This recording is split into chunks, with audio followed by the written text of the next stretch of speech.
Hey guys, welcome back to Streets and Judgment. Tonight we step into a medieval market where a pot won't boil, a cow goes dry, and a whisper becomes a verdict. From midwives to brewers, storms to sour ale, 15 everyday triggers that could turn almost anyone into a so-called witch. Dawn washes a small market town in pale grey, a clay pot won't boil. A cow kicks the pail and gives no milk. Neighbours watch the widow who walks before sunrise. One ordinary thing goes wrong, and a word rises on the breath of the street witch. We are in late medieval Europe, about 1200 to 1500. Parish bells mark time. Fields pay the rent. Rumour moves faster than a cart. Church courts, manor courts, and city councils keep order together. The fear isn't new. The canon episcopi, copied into church law from early texts, rejects night, flights, and harmful magic as empty superstition. In the square, a beadle reads fines for quarrels and short loaves. A baker's wife lifts a lid. Her brew has soared again. Someone looked at the barrel, she whispers. A cat slips between legs. The widow's eyes meet yours. Tired, not cruel. Most suspicions start here normal troubles, retold as malice, when fear is high and proof is thin. Now, let's count the 15 reasons someone could be called a witch. Beginning with the healers and helpers, working at the edge of church medicine. Smoke hangs low in a small kitchen. A child's breath comes fast, then eases. The woman who stayed up all night grinding leaves into a paste, reading a psalm under her breath, gets a quiet, "Thank you." A week later, another child fails to wake. The same room, the same hands. The whispers change. This is rural Europe in the 13th to 15th centuries. Physicians are rare and costly. Most care comes from people the town already knows, midwives, wise women, and cunning-folk, who mix herbs, heat, diet, simple procedures, and Christian devotion. Some places make midwives swear oaths about morals and emergency baptism. Other places barely keep records at all. Rules exist, but they vary by region and year. What does not vary is need. When illness comes, someone has to try. Reason 1 tea the healer with herbs. On a rough shelf yarrow, fennel, rue tied in bunches. A mortar sits beside a small wooden cross. Martyr has learned which leaves cool a fever, which seeds settle a stomach, which prayer calms a mother's heart while the water boils. In winter, she places a warm poultice on a baby's chest and murmurs a psalm. When the fever breaks, the street calls her blessed. But craft is never perfect. One bitter night, a newborn weakens. Martyr does the same things, the clean cloth, the warm oil, the prayer, and the child still dies. Grief is a poor listener. A neighbour remembers the odd way Martyr watches the moon to time births. Another repeats how she spoke over the poultice. The very habits that look like skill now look like power, the wrong kind. By the late 1400s, a printed book, the Malleus Maleficarum, 1487, will feed this fear by singling out midwives as especially dangerous. It speaks to a wider anxiety around birth, women's knowledge and control. Reason 2 cunning help and counter magic. Down by the stream, Thomas the miller stares at a stalled wheel. He calls Ivo, a cunning man, to take off whatever is on the stones. Ivo does what his father did, scratches a sign in chalk, leaves 3 grains of salt, and says a prayer that sounds half Latin, half local. The wheel starts, grain flows. Thomas pays in flour and a cured ham. Weeks later the stream floods and the wheel stops again. A rival scoffs. It only turned because he put something on it. He'll make it fail, so you call him back. The same action, chalk and prayer, can be read 2 ways: cure or curse. People hire cunning-folk because they believe in counter magic. They also accuse them because they believe in magic. In tight economies, results matter more than method, until the result displeases the wrong person. Across these stories, the official church line is not simple. Earlier church texts like the Canon Episcopi, copied into canon law from older materials, warn Christians not to believe in night, rides or certain superstitions. But practice on the ground is messy. Towns trust the helpers they can reach. Sermons warn against charms, yet families keep them tucked in chests. And as fear thickens in the late 15th century, learned voices begin to sort help from harm in ever harsher ways. When medicine is thin and outcomes swing, success looks holy, failure looks harmful. The same hands can be praised at dawn and feared by dusk. Healers are present at life's sharpest edges, birthbeds and deathbeds, so gratitude and blame naturally land on them first. But suspicion doesn't stop at the doorway. When weather turns and work fails, when beer soars or hail ruins rye, the hunt for a cause lifts its eyes from the sickbed to the sky and the brew vat. Thunderheads pile up over the fields. The air tastes like metal. First, a wind that bends the rye. Then hail, hard, fast, and loud enough to drown the church bell. By evening the stalks lie beaten, the thatch drips, and the road is white with crushed ice. In the brewhouse, a lid lifts. The owl smells sharp. Someone says the word you were hoping not to hear. This is the everyday world of fields, barns, and brewhouses. Life depends on thin lines: one good harvest, one good batch, 1 week without storms. Fermentation is fragile here. There are no thermometers, no microscopes, no easy way to see what lives in the mash. The yeast comes from the last brew or from the air. A hot day can turn beer, a cold snap can stop it. People do what they know. Clean the tons, mind the fire, follow habit. And still, sometimes the barrel soars. The fear is old. Reason 3: storm making. After the hail, the field looks like a broken comm. Men point with their staves and count the loss. Someone remembers a woman, Elsbieta, standing by the fence that morning, lips moving as she watched the sky. Was she praying, cursing? A neighbor recalls seeing her leave a small bundle of herbs at the ditch last week. Another swears she spat when the reeve passed. The storm needs an author. Grief needs a script. By dusk, Elsbieta has one. People ring a hand. Bell, to break the clouds. Burn damp straw at the field edge. And look over their shoulders at her door. What Agabard called superstition now feels like sense to people who must face a ruined harvest. Reason 4: sore earl, failed bake.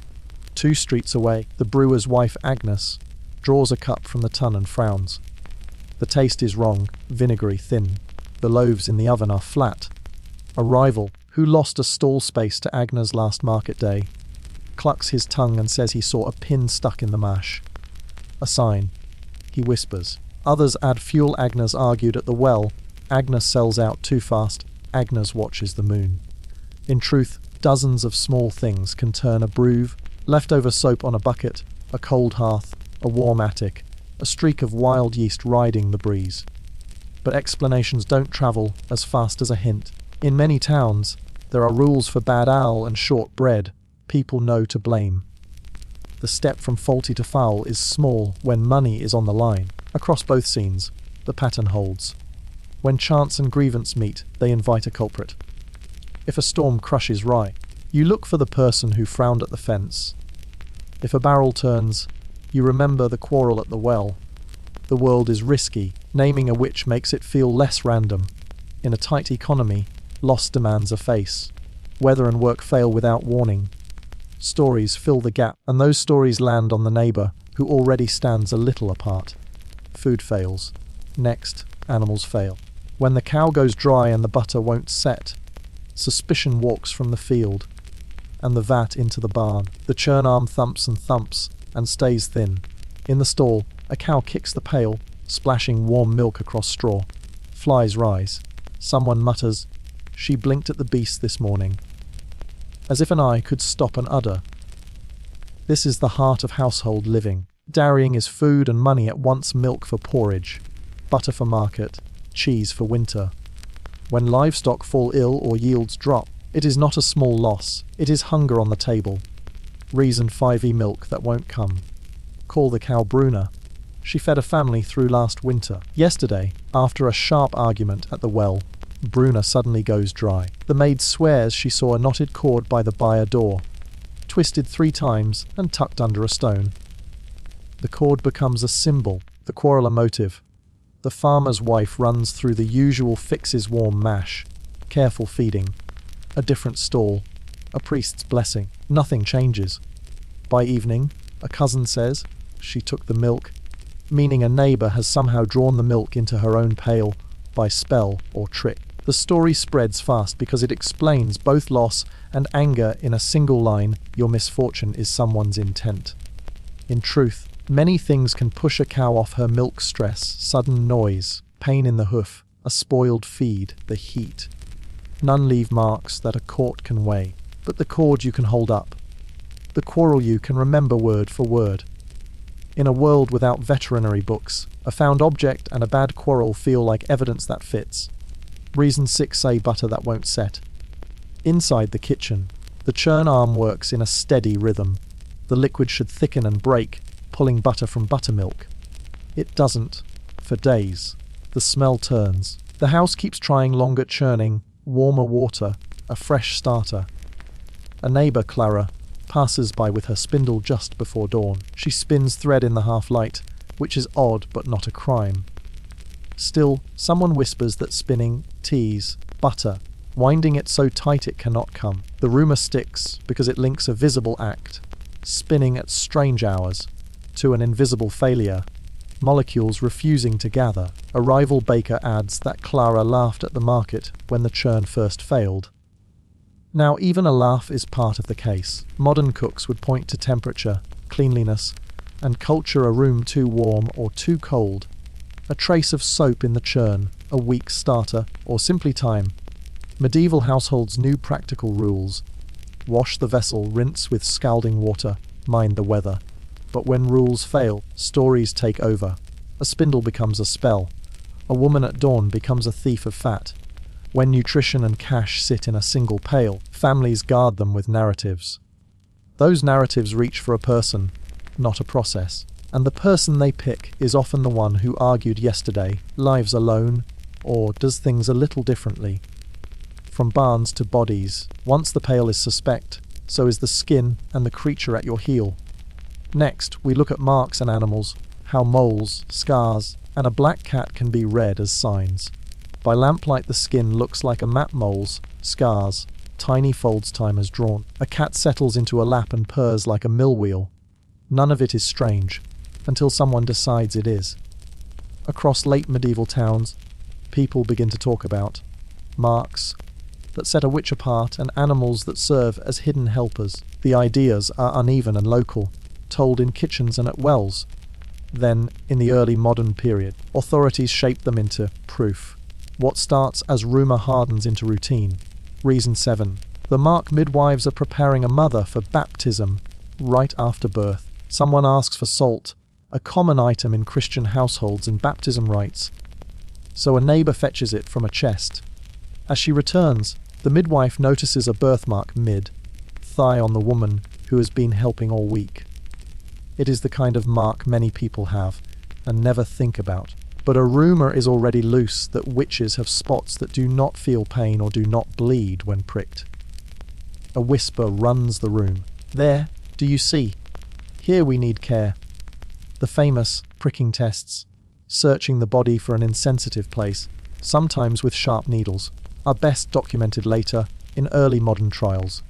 In the late medieval setting, you are more likely to hear informal gossip about odd marks than to see a full inspection. Still, once neighbours expect a sign, ordinary skin can become a case. A mole becomes a teat. A scar becomes a seal. If the accused once breastfed a child who died, grief may fold that detail into the story. She was marked, and then the baby failed.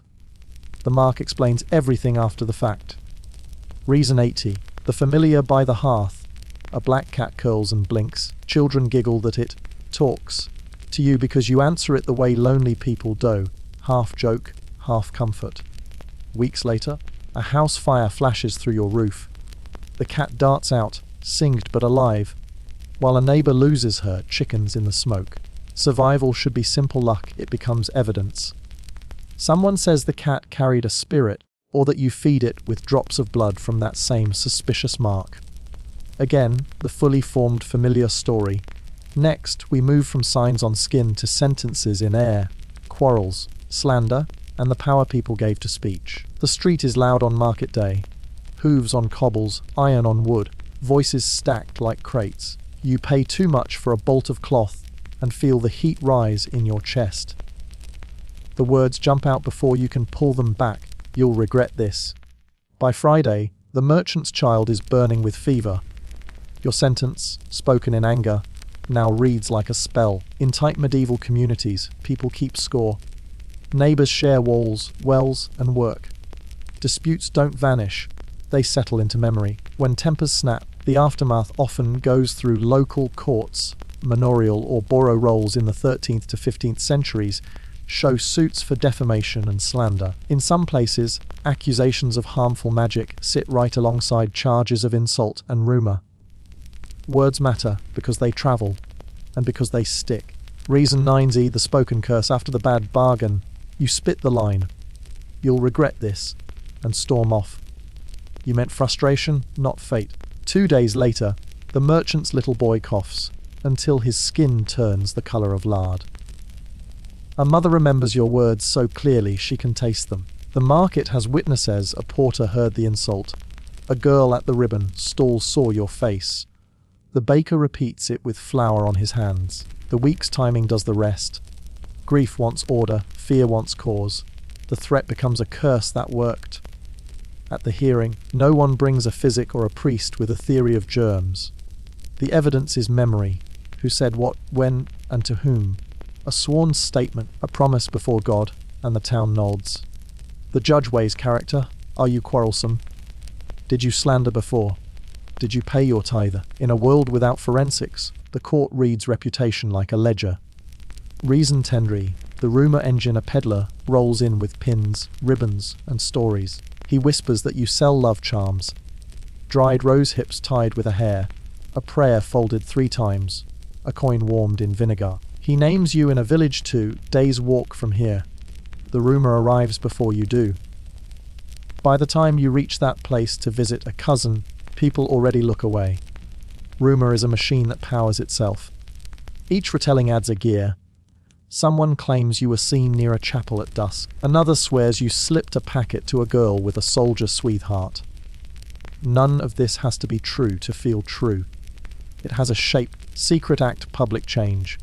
The girl marries well, that becomes proof. A widow finds a coin on her sill, that becomes payment. The peddler leaves with his pennies. You stay with the story he sold. When proof is scarce, memory and gossip step in and dress up as evidence. A hot sentence can cool into a recorded fact. A travelling tale can settle in your lap like a cat and refuse to move. And once neighbours expect that words can cause harm, they will find a way to line up words and harm until they match. But not all suspicion stays in daylight.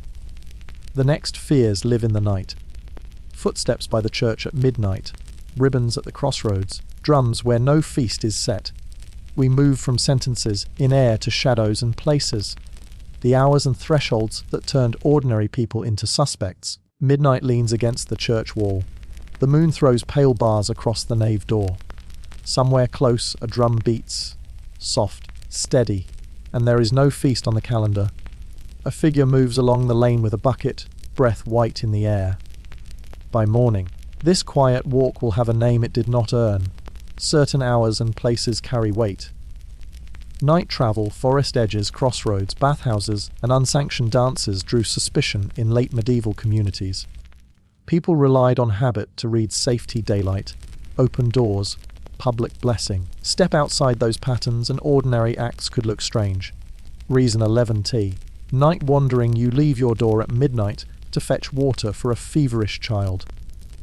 The well is closer if you pass the churchyard. 2 men, watchmen with staves and bad boots, see your shadow cross the nave door. You nod and hurry on, they stare, then shrug. At dawn, the story grows a spine. She was keeping Sabbath at the church in the small hours. Someone says, hinting at a secret rite. Another adds that your steps didn't sound like steps. The tale picks up details like burrs, a whisper here, a light there, a cat on the sill. The Canon Episcopi does not say you flew, it says Christians should not believe such things. But belief is sticky. People mix old fears with new worries. They fold the sight of your shadow into the pattern they already know. Night, flut church s, need per ritual. Your errand becomes a meeting. Your bucket becomes a sign. Reason 25. Liminal places days later. A child with warts cries by the road. His aunt ties a ribbon to an oak at the crossroads, a spot where paths cross and stories, too. The custom is simple: as the ribbon fades, the warts will fade. It is an old household practice, a bit of folk medicine that shares space with prayer and salt. Someone passing mutters that the crossroads are where spirits walk. Another claims you left the ribbon at dusk, the wrong time. In the weeks that follow, the ribbon becomes proof that a deal was struck, that a promise was made. A traveller says he saw other tokens: a bent pin, a scrap of cloth, a wax shaped like a finger.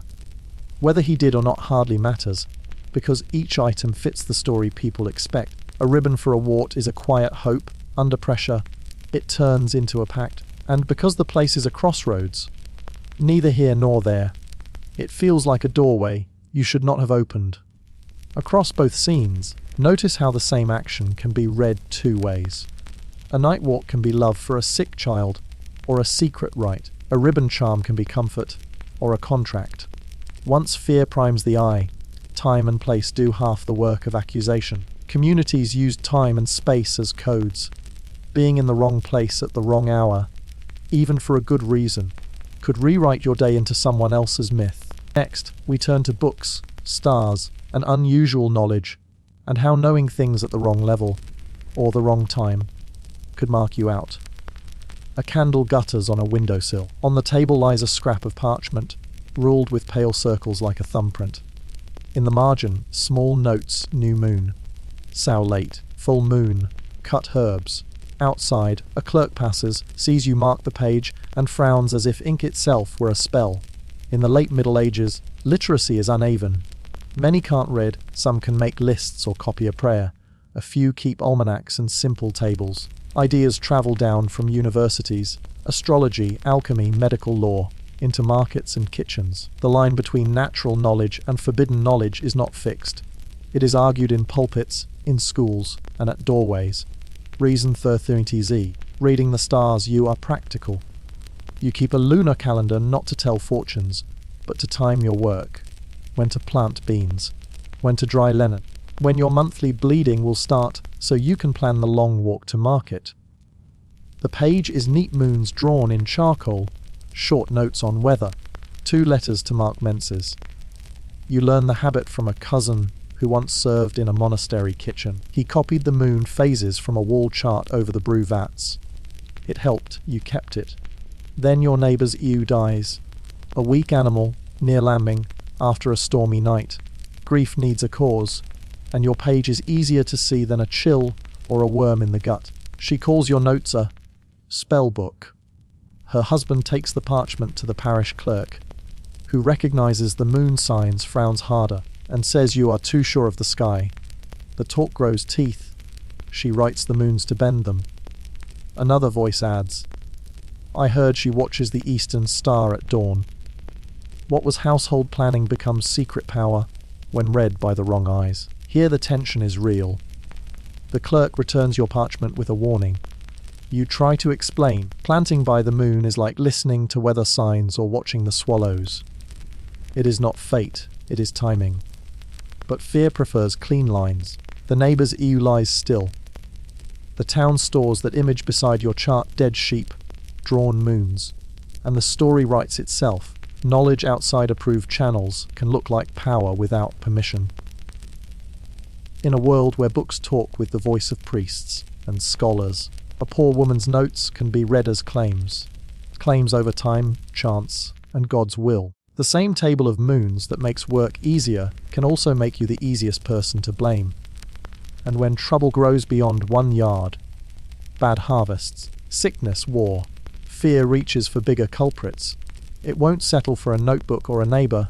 It wants a public enemy. Next, we step into famine years and plague bells, where suspicion widens from one person to whole groups. The bells change their voice.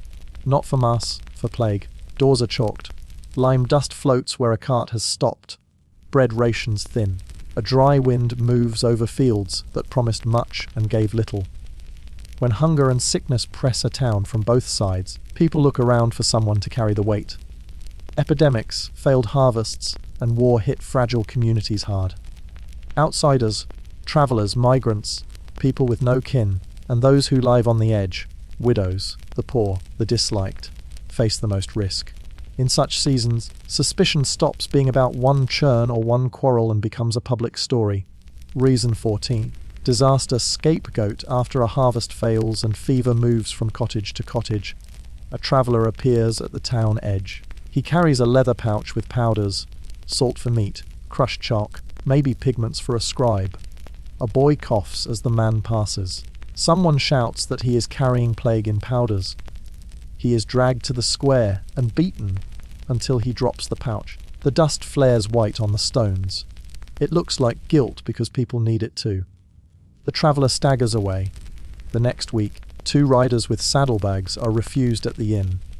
By month's end, the story has mutated, not one man, but strangers with packets, poison bread and wells. Then the story shrinks again and sticks to someone local. The lonely shepherd on the ridge with his own cup and his own fire. He drinks from streams no one else uses. He avoids town.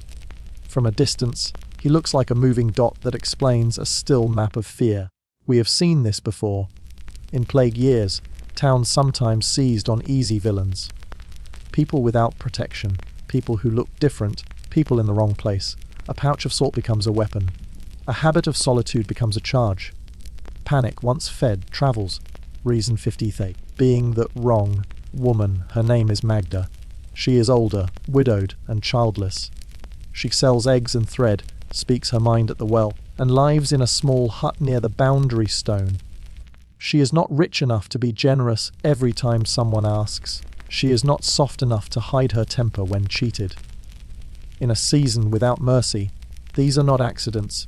They are traits a town reads as fate. A cow dies, a baby fails to thrive, a man returns from war with a fever that won't break.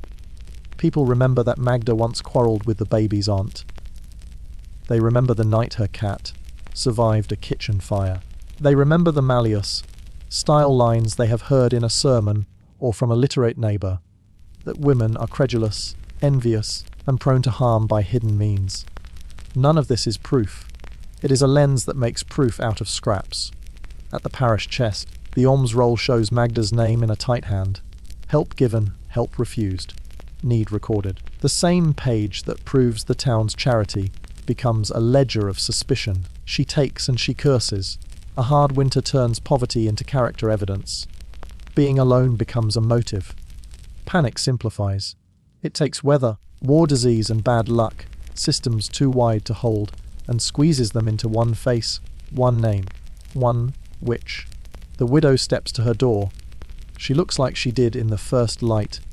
Tired, careful with her breath. A child comes with a crust of bread. The widow takes it and smiles with the mouth more than the eyes. Across the lane, the baker's wife nods, as if to say yesterday's quarrel is spent. The cat blinks from a window ledge, no devil riding its back, only dust motes in a sunbeam. In the kitchen, the churn turns. At last the butter gathers and breaks. The beadle reads the day's fines trespass in a field, a rough word at the gate, short ell measured and paid. Life continues, less mystical than fragile. What do we see standing here again? Not spells so much as stories, and the need for them. When the world felt random, stories made lines between event and cause, loss and face. Sometimes those lines protected the town. Too often, they tied a name to fear. It is easy to believe we would have done better. It is harder, and more honest, to admit how quickly we still try to explain pain with a person. The rumour that leaps a street in one morning now loops a world in 1 hour.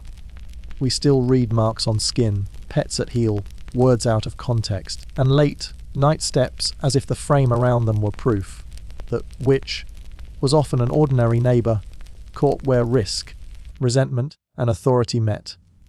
Seeing that pattern does not erase harm. It helps us notice when the same machinery hums today.